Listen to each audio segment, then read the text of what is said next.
সম্মানিত ভিউয়ার্স, দর্শক শ্রোতাবৃন্দ, 55 নম্বর ভিডিও ক্লিপে আমরা জানবো সোহাইল ইবনে আমর রাদিয়াল্লাহু তাআলা আনহু সম্পর্কে, যার পুরো নাম সোহাইল ইবনে আমর ইবনে আবদ শামস বিন ইবন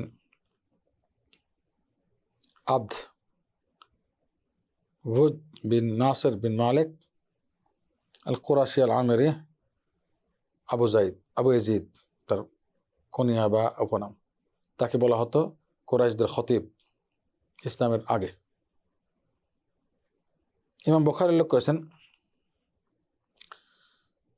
তিনি হুদায়বিয়ার সুলহ যখন হয়, সন্ধির সময়, এই সন্ধির দায়িত্ব তিনি নিয়েছিলেন।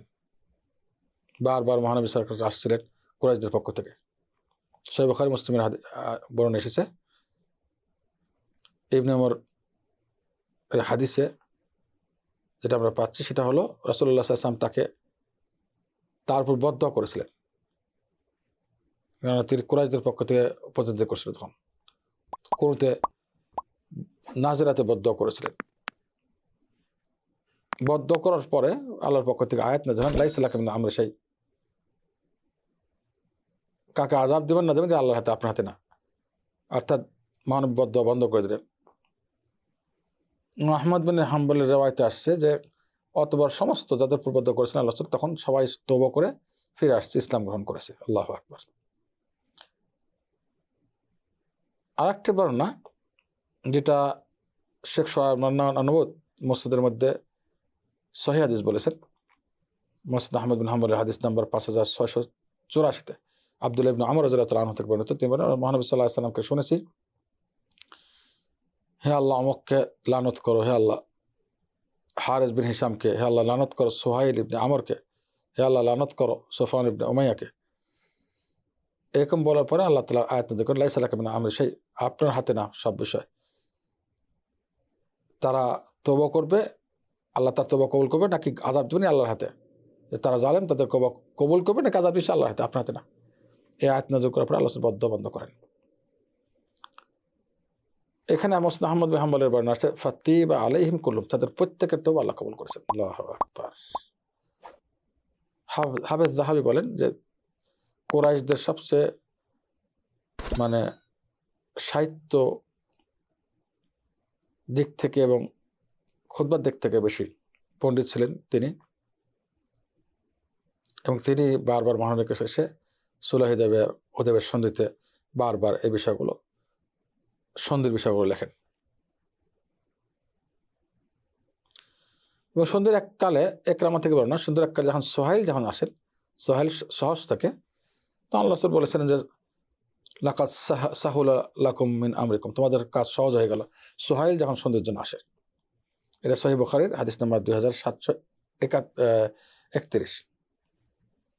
জুবাইর ইবনে বাক্কার বলেন, সোহাইল ইসলাম গ্রহণের পরে অত্যাধিক সালাত আদায় করতেন, অত্যাধিক রোজা রাখতেন, সদকা করতেন, এবং শামে সিরিয়াতে তিনি মুজাহিদ হিসেবে যুদ্ধ গেছিলেন। এবং তিনি এত বেশি রোজা রাখতেন এবং তাহাজ্জুদ পড়তেন, তার রং পর্যন্ত বদলে যেত, তার চেহারার রং বদলে যেত। বেশি বেশি কাঁদতেন যখন কোরআন শুনতেন। ইয়ারমুকের যুদ্ধে, যখন রোমের সঙ্গে যুদ্ধ হয়, সে যুদ্ধে তিনি আমির ছিলেন।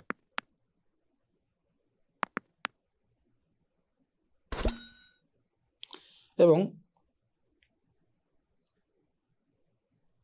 সোহাইল ইবনে আমর ইসলাম গ্রহণ করেন এবং ইসলামের পরে তার ইসলাম খুব ভালো ইসলাম হয়েছে, অর্থাৎ তিনি ইবাদত বন্দেগীতে ঝুঁকেছেন। ইসাবা কিতাব ফি তাময়িজ সাহাবা ইবনে আসকালানির 3 নম্বর খণ্ড 177 থেকে 78 পৃষ্ঠা। ওয়াকিদে উল্লেখ করেছেন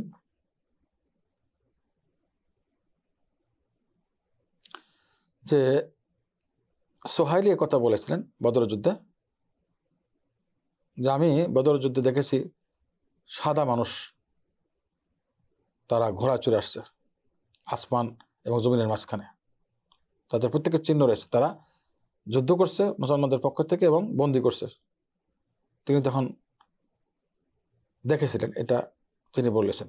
ইসাবা কিতাব ইবনে আসকালানি 3 নম্বর খণ্ড 178 পৃষ্ঠা এবং বিদায় নেহায়া 5 নম্বর খণ্ড 118 পৃষ্ঠা।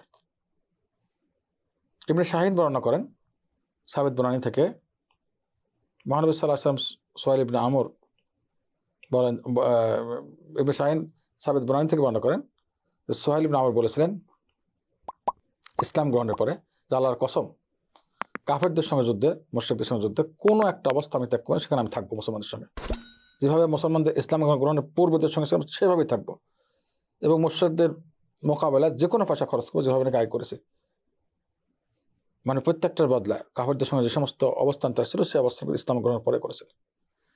তিনি ইন্তেকাল করেছেন 18 এবং সেটা ছিল মহামারীতে শহীদ। এবং কেউ কেউ বলেছেন ইয়ারমুকের যুদ্ধে রোম বাহিনীর সঙ্গে যুদ্ধের সময় ইন্তেকাল করেছেন। এবং তিনি বলতেন যে আমি আল্লাহ রাস্তায় সীমানায় থাকবো মৃত্যু পর্যন্ত, মক্কা কখনো ফিরে যাব না। এবং তিনি যোদ্ধা হিসেবে সীমানা ছিলেন শাম, সিরিয়াতে।